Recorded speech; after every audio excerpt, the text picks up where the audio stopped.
¿Te atreverías a creerlo? Un país sin una sola gota de agua dulce para beber, sin un metro cuadrado de tierra cultivable, incluso expulsado y abandonado por sus propios vecinos. En 1965, el mundo miraba a Singapur y solo veía un enorme suburbio esperando su colapso. Pero el hombre que lloraba ante la televisión aquel día tenía un plan diferente. No solo salvó una isla, creó un imperio, tan rico que hizo que incluso Estados Unidos y Australia sintieran respeto. ¿Cómo pudo un dictador transformar un trozo de tierra anónimo en la nación más próspera del planeta? El 9 de agosto de 1965 no quedó marcado en la historia de Singapur con trompetas de victoria ni bailes brillantes por la independencia. En su lugar, quedó grabado con una imagen inquietante, un hombre delgado de camisa blanca, Lee Kuan Yew, frente a las cámaras de la televisión nacional con los ojos rojos y la voz quebrada. No eran lágrimas de felicidad por la libertad, eran las lágrimas de un padre que acababa de ser expulsado de su casa sin un centavo en el bolsillo, rodeado de hijos hambrientos y ante un futuro cubierto por una densa niebla. Singapur no buscó la independencia de manera activa. Fueron expulsados. El divorcio forzoso de la Federación de Malasia fue un choque geopolítico terrible, que convirtió a una pequeña isla en una nación independiente contra su voluntad. En ese instante, Lee Kuan Yew no solo sentía el dolor de un político que fracasó en mantener la unidad, sino que cargaba sobre sus hombros con el miedo sobre el destino de 2 millones de personas que lo miraban buscando una salida. Imagina un país donde incluso lo más básico para mantener la vida, el agua potable, no es autónomo. El Singapur de 1965 era una entidad geográfica extraña, una isla sin recursos naturales, sin tierra cultivable, sin minerales y, lo más importante, sin fuentes internas de agua suficientes. La mayor parte del agua dulce suministrada a la isla fluía a través de tuberías desde el estado de Johor, en Malasia. Esto significaba que, en cualquier momento en que el vecino estuviera insatisfecho, solo tenía que cerrar el grifo para que toda la nación isleña cayera en la ruina. Esta dependencia era tan cruel que se convirtió en una soga apretando el cuello del joven gobierno. Además, el 90% de los alimentos de Singapur debían importarse a través del estrecho. Singapur era entonces apenas un viejo puesto comercial del decadente Imperio Británico, un puerto saturado con infraestructuras obsoletas. Al separarse de Malasia, Singapur perdió su gran mercado común y su retaguardia económica, convirtiéndose en una isla huérfana en medio de un sudeste asiático turbulento y hostil. Fuera de los edificios administrativos de lujosa arquitectura colonial en el centro, el resto de Singapur era un cuadro oscuro de pobreza. El 75% de la población vivía en barrios marginales, chozas temporales de madera y hojalata hacinadas a lo largo de canales negros llenos de basura. Allí, el agua corriente y la electricidad eran artículos de lujo. Miles de familias compartían grifos públicos insalubres y hacían largas colas ante baños públicos fétidos. Peor aún, el recurso humano, lo único a lo que Singapur podía aferrarse, estaba en un estado lamentable. La tasa de analfabetismo era altísima y la mayor parte de la fuerza laboral consistía en obreros manuales, estibadores del puerto o pequeños comerciantes. No había ingenieros, ni técnicos, ni administradores de alto nivel. Singapur era como un barco sin motor ni combustible, que además transportaba a pasajeros que no sabían navegar, a la deriva en medio de un océano tormentoso. Si la escasez de recursos era la preocupación externa, los conflictos étnicos eran un polvorín listo para estallar internamente. La relación entre la mayoría china y las minorías malaya e india había llegado al límite del odio. Los sangrientos disturbios de 1964 aún eran una cicatriz dolorosa, con cuerpos esparcidos en las cunetas y toques de queda que cubrieron la ciudad durante semanas. Kuala Lumpur expulsó a Singapur porque temían que esta espina china cambiara el equilibrio de poder en Malasia. Pero con un Singapur independiente, esa espina se convirtió en un desafío interno colosal. ¿Cómo construir una identidad nacional para un grupo de personas que no compartían idioma, religión ni cultura? ¿Cómo evitar que los chinos se vengaran de los malayos o viceversa cuando el gobierno central ya no tenía el poder para reprimirlos? Esta división no era solo un problema social, era una vulnerabilidad de seguridad letal que permitía la intervención y el derrocamiento por parte de potencias extranjeras. Lee Kuan Yew se mantuvo firme entre las cenizas y tomó una decisión histórica: Singapur no podía permitirse ser un país normal. Para sobrevivir, Singapur tenía que ser extraordinario. Para compensar la falta de recursos naturales, decidió apostar todo por el recurso humano. Para lidiar con el caos étnico, estableció un orden social estricto hasta el extremo. Convirtió la desesperación del 9 de agosto en un combustible especial. Le dijo a su pueblo: no tenemos la opción de ser perezosos, no tenemos la opción de ser corruptos, y mucho menos tenemos la opción de estar divididos. Cualquier error pequeño en Singapur se pagaría con la supervivencia de la nación. Fue entonces cuando la disciplina de hierro de Lee Kuan Yew comenzó a echar raíces. Diseñó un aparato administrativo donde la eficiencia primaba sobre la ideología y la estabilidad era la premisa para el desarrollo.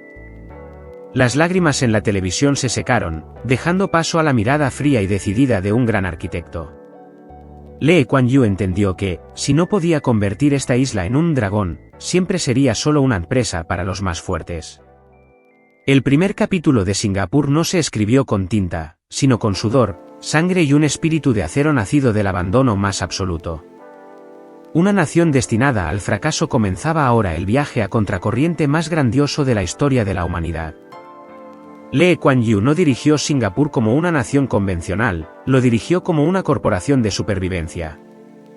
Entendía profundamente que una pequeña isla sin recursos naturales, sin mercado interno y sin poder militar solo tenía un camino para sobrevivir: tenía que volverse irreemplazable para el mundo. Para lograrlo, implementó una filosofía de gestión que muchos calificaron de dictatorial, pero cuyo resultado fue un milagro económico indiscutible. Mientras que las naciones vecinas del sudeste asiático en las décadas de 1960 y 1970 estaban siendo devastadas por la corrupción, el soborno y la decadencia de sus aparatos administrativos, Lee Kuan Yew eligió el camino opuesto. Creía que el activo más valioso de una nación pobre en recursos era la confianza. Si los inversores no confiaban en la integridad del gobierno, se llevarían su dinero a otra parte. Otorgó poder absoluto a la Oficina de Investigación de Prácticas de Corrupción, PI. Esta agencia no dependía de ningún ministerio y reportaba directamente al primer ministro. La filosofía de Lee sobre la limpieza del sistema era implacable: si queremos estar limpios, debemos empezar a barrer desde lo más alto. La prueba más sangrienta y estremecedora de esta filosofía fue el caso de Tse Chen Wan, ministro de Desarrollo Nacional, un aliado cercano y colaborador clave de Lee Kuan Yew. Cuando se descubrió que Te había aceptado un soborno de $1 millón, le suplicó a Lee una oportunidad para resolver el asunto en silencio. La respuesta de Lee fue un silencio mortal. No hubo excepciones ni favoritismos. Antes de ser juzgado públicamente, Tse Chen Wan eligió suicidarse ingiriendo pastillas, dejando una nota de despedida en la que admitía su error. La muerte de este ministro fue un mensaje férreo para todos los funcionarios públicos y para el mundo: en Singapur, nadie está por encima de la ley, sin importar quién seas o cuán grandes sean tus méritos. La integridad no era una virtud, era un requisito de supervivencia. Cuando los recursos eran equivalentes a cero, Lee Kuan Yew decidió apostar todo el destino nacional a una sola cosa: la inteligencia humana. Convirtió la educación en una especie de religión para todo el pueblo, pero una religión de un pragmatismo feroz. La decisión más controvertida, pero también la más beneficiosa, fue elegir el inglés como el primer idioma oficial. En medio de una nación multiétnica con conflictos latentes, elegir el inglés no solo sirvió para neutralizar las disputas lingüísticas entre el chino, el malayo y el tamil, sino que, lo más importante, fue la llave para abrir las puertas al mundo. Lee quería que cada ciudadano de Singapur, desde los obreros hasta los ingenieros, pudiera comunicarse con los inversores occidentales en su propio idioma. Sin embargo, no eliminó la identidad cultural. Cada estudiante debía aprender su lengua materna para mantener sus raíces y los valores morales asiáticos. Este es el legendario modelo bilingüe de Singapur: el inglés para ganarse la vida y la lengua materna para mantener la esencia propia. Inculcó en la mente de cada niño singapurense un pensamiento riguroso: el mundo no nos debe una comida. Si quieren comer, deben ser mejores que los mejores. La educación de Singapur no formaba soñadores, formaba ingenieros, gerentes y expertos listos para servir en corporaciones multinacionales. Muchos creen erróneamente que la campaña Ciudad Jardín de Lee Kuan Yew fue solo un proyecto ordinario de embellecimiento del paisaje. En realidad, fue una brillante estrategia de marketing sobre gestión de riesgos. Lee ordenó que cada carretera desde el aeropuerto hasta el centro de la ciudad estuviera cubierta de hileras de árboles verdes, césped sin una sola mota de basura y ríos impecables. Creía que, cuando un inversor viajara del aeropuerto al hotel, su primera impresión del paisaje determinaría decisiones de inversión de miles de millones de dólares. El mensaje que quería enviar era claro: si podemos gestionar bien incluso los árboles, las cercas y los ríos, cosas que son intrínsecamente difíciles de controlar en un clima tropical, entonces pueden estar absolutamente seguros de que protegeremos y gestionaremos bien sus capitales y sus fábricas. La limpieza y la vegetación de Singapur se convirtieron en un símbolo de eficiencia. Fue la prueba tangible de que se trataba de un gobierno con un poder de ejecución extremadamente fuerte. Un país sin basura, sin disturbios y sin huelgas era el paraíso que todas las multinacionales, como Texas Instruments o Hewlett Packard, anhelaban. Para operar la maquinaria de Singapur con tal fluidez, la disciplina debía aplicarse hasta sus últimas consecuencias. Aquí es donde la filosofía de Lee Kuan Yew enfrentó más críticas. Estaba dispuesto a intervenir en los detalles más insignificantes de la vida de los ciudadanos, desde prohibir el chicle para mantener limpios los metros, imponer multas severas por no tirar de la cadena en los baños públicos, hasta imponer regulaciones sobre el largo del cabello en los hombres o incentivar que las personas con mayor educación se casaran entre sí para mejorar la genética. Pronunció una frase para la posteridad: a menudo se me acusa de interferir en la vida privada de los ciudadanos. Sí, lo hago. Si no lo hubiera hecho, Singapur no tendría lo que tiene hoy. Para Lee Kuan Yew, la libertad individual era un lujo que una nación en estado de supervivencia no podía costear. Prefería ser llamado un dictador benevolente antes que dejar que su país colapsara en una libertad caótica. La filosofía de supervivencia mediante la disciplina de Lee Kuan Yew transformó a Singapur en una nación con la estructura de un reloj suizo, precisa, fría pero inmensamente poderosa. Demostró al mundo entero que, cuando no hay recursos naturales, la disciplina es el recurso sustituto más valioso.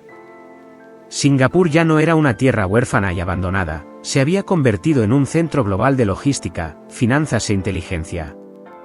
Pero la disciplina era solo el cimiento. Para alcanzar una escala mundial, Lee Kuan Yew aún necesitaba un juego diplomático implacable y movimientos audaces en el tablero internacional. En el mundo de las grandes potencias, una nación pequeña suele ser apenas un peón en el tablero de otros. Pero Lee Kuan Yew rechazó ese destino. Él comprendía que, para Singapur, la diplomacia no era una serie de eventos sociales, sino una batalla por la supervivencia. Su filosofía se basaba en el frío principio de Lord Palmerston: no tenemos aliados eternos ni enemigos perpetuos. Solo nuestros intereses son eternos y perpetuos. En 1965, cuando los británicos anunciaron la retirada de sus tropas de Singapur, la isla quedó ante un vacío de seguridad inmenso. Con una superficie tan pequeña que un solo misil podría atravesar el país entero, Singapur era un objetivo demasiado fácil para cualquier invasión. Lee Kuan Yew tomó una decisión audaz y secreta: buscar la ayuda de Israel. ¿Por qué Israel? Porque veía en esa nación de Oriente Medio un reflejo de su propia situación, un país pequeño, rodeado de vecinos hostiles, pero poseedor de un ejército capaz de derrotar a enemigos mucho más grandes. Bajo el nombre en clave de los mexicanos, asesores militares israelíes llegaron secretamente a Singapur para diseñar la doctrina militar y el sistema de servicio nacional, National Service. La estrategia de Lee Kuan Yew era clara: Singapur debía ser un camarón venenoso. Podemos ser pequeños, quizás puedas tragarnos, pero si lo haces, morirás por el veneno en nuestro cuerpo. Singapur no necesitaba un ejército para expandirse, necesitaba uno lo suficientemente fuerte para que cualquier enemigo considerara el costo prohibitivo de intentar tocar la isla. Uno de los momentos más controvertidos en la carrera diplomática de Lee Kuan Yew fue su visita a Yakarta en 1973. Años antes, en 1965, dos comandos indonesios habían puesto una bomba en Singapur que causó varias muertes. A pesar de la presión de Indonesia, Lee Kuan Yew se mantuvo firme en ejecutar a ambos hombres siguiendo las leyes de Singapur. sin embargo, años después, cuando necesitó estabilizar la relación con el gigante indonesio para construir el bloque de la ASEAN, Lee hizo algo que asombró al mundo: visitó personalmente las tumbas de esos dos comandos y esparció flores sobre ellas. Fue una humillación estratégica. Muchos lo llamaron debilidad, pero para Lee Kuan Yew, era el pragmatismo en su máxima expresión.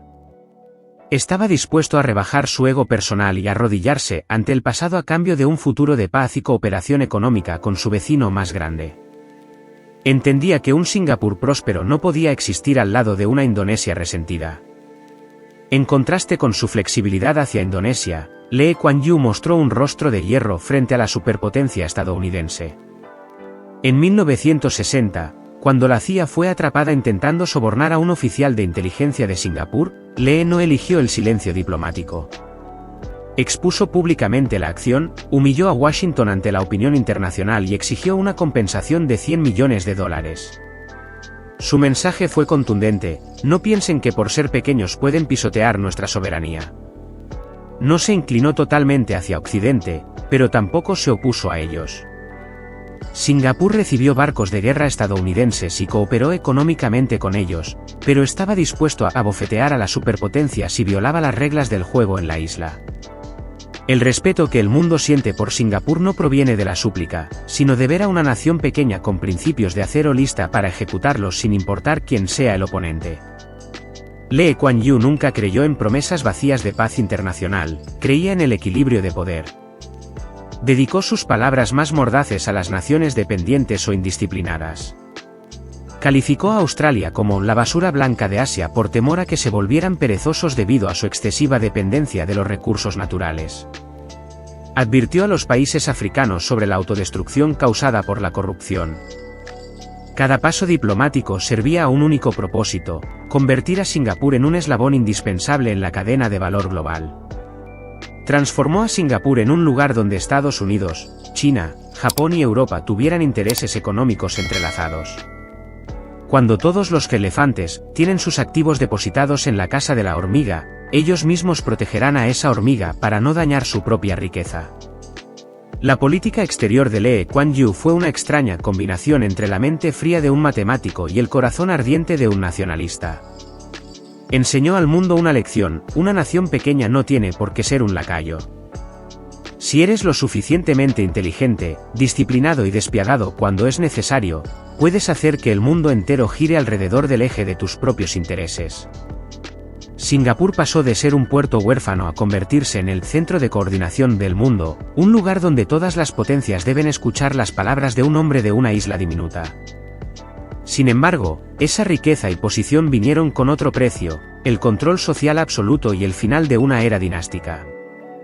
Lee Kuan Yew no solo construyó rascacielos o puertos concurridos, su legado más grande y también más controvertido fue la producción de una nueva generación de singapurenses. Él no veía a los seres humanos como entidades libres abstractas, sino como el recurso más valioso que debía ser pulido, moldeado y programado para servir a la supervivencia de la nación. Económicas de Singapur, es fácil quedar asombrado. De ser una isla abandonada con un PIB per cápita de menos de $500 en 1965, Singapur realizó un salto milagroso. Para el año 2000, ya había alcanzado el nivel de Canadá y Francia. Y hoy en día, con una cifra que ronda los $90,000, Singapur ha dejado atrás a los antiguos imperios, superando incluso a los Estados Unidos para situarse entre las naciones más ricas del planeta. Pero el legado de Lee Kuan Yew no reside solo en los números. Se encuentra en un sistema educativo de clase mundial, que domina constantemente las clasificaciones PISA, en el pasaporte más poderoso del mundo y en un entorno de vida tan seguro que el concepto de delincuencia callejera casi ha desaparecido. Transformó un suburbio tropical en un centro global de inteligencia y finanzas, donde todas las grandes corporaciones tecnológicas del mundo desean establecer su sede. Es un testimonio vivo de que, cuando un pueblo no tiene recursos, utiliza la inteligencia y la disciplina para comprar el mundo. Sin embargo, todo milagro tiene su precio. En Singapur, la prosperidad se construyó sobre la base de un control social tan estricto que resulta asfixiante. Lee Kuan Yew creía que para que hubiera orden, debía existir el miedo y un respeto absoluto por la ley. La reducción de la libertad individual. En Singapur, tienes derecho a enriquecerte, pero no tienes derecho a causar disturbios. Los medios de comunicación están bajo un control riguroso y las voces opositoras a menudo enfrentan demandas civiles por bancarrota o detenciones sin juicio. Su filosofía era clara: nosotros decidimos qué es lo correcto. No importa lo que la gente piense. Castigos implacables. Singapur aún mantiene castigos de la época medieval, como los azotes con vara, caning, por delitos que van desde el vandalismo hasta el vencimiento del visado. La pena de muerte mediante la horca se aplica estrictamente para el tráfico de drogas. Para Lee Kuan Yew, un poco de crueldad con el individuo era el precio necesario para proteger la seguridad de la comunidad. Una sociedad programada, intervino incluso en las decisiones más privadas, como cuántos hijos tener, e incentivó que las élites se casaran entre sí para preservar los genes inteligentes. Los ciudadanos de Singapur viven en una jaula de oro, un lugar donde todo es perfecto y limpio, pero donde cada paso está bajo la vigilancia de un aparato administrativo que nunca duerme. Su legado es una generación de singapurenses extremadamente disciplinados y expertos en sus áreas, pero que a veces son criticados por carecer de creatividad disruptiva y pensamiento crítico. Son guerreros económicos pragmáticos, que siempre calculan la eficiencia y la estabilidad. Lee Kuan Yew tuvo éxito en crear una sociedad donde los ciudadanos aceptan intercambiar una parte de su libertad política por seguridad y bienestar material. Este es el modelo de características asiáticas que muchos otros países han intentado emular, pero nadie con el éxito rotundo que él alcanzó. En marzo de 2015, Lee Kuan Yew exhaló su último suspiro a los 91 años. Cerca de 2 millones de singapurenses se mantuvieron bajo lluvias torrenciales para despedirlo, al hombre que llamaban el padre de la nación. No lloraban solo por un político, lloraban por el hombre que se atrevió a tomar el destino de una isla rechazada y convertirla en una leyenda. La historia de Lee Kuan Yew demuestra una verdad cruda de la historia: un líder excepcional no es aquel que siempre promete un paraíso brillante o valores abstractos. Es aquel que tiene la valentía suficiente para tomar las decisiones más dolorosas y despiadadas en los momentos más desesperados. Transformó el miedo en disciplina, la pobreza en motivación y una tierra sin agua potable en una fortaleza económica inexpugnable. Singapur no es un regalo de la naturaleza ni una suerte de la historia.